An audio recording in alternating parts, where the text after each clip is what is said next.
নমস্কার দর্শক বন্ধু, কেমন আছেন?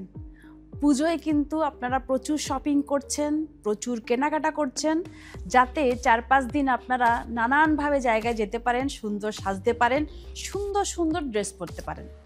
কিন্তু আবার অনেকে ভাবছেন যে একটা ভালো ফেস ওয়াশ বাঁচবেন, যেই ফেস ওয়াশটা স্কিনে গ্লো আসবে, ওই 4-5টা দিনের জন্য নয়, মোটামুটি সারা বছর আপনার স্কিনটাকে ড্যামেজের হাত থেকে রক্ষা করবে। তাহলে অ্যান্টি অক্সিডেন্ট সমৃদ্ধ ফেস ওয়াশ বাছুন, যেটা লুইজাবলসের মধ্যেই রয়েছে। এটা হচ্ছে আমাদের coffee face wash. Coffee beans দিয়ে তৈরি, অ্যান্টি অক্সিডেন্টে ভরপুর এই ফেস ওয়াশ আপনি সারাদিনে 3বার ইউজ করলেই বুঝতে পারবেন স্কিনের চমক। বড় থেকে ছোট সবাই ইউজ করতে পারে। কিন্তু হ্যাঁ, একটা সতর্কতা, আপনার যদি পিম্পলসের প্রবলেম প্রচুর থাকে তাহলে এটা স্কিপ করে যাবেন। যদি না থাকে তাহলে কিন্তু ব্যবহার করবেন। অবশ্যই ব্যবহার করার পরে ফিডব্যাক দেবেন 98048888 এই হেল্পলাইন নাম্বারে। নমস্কার।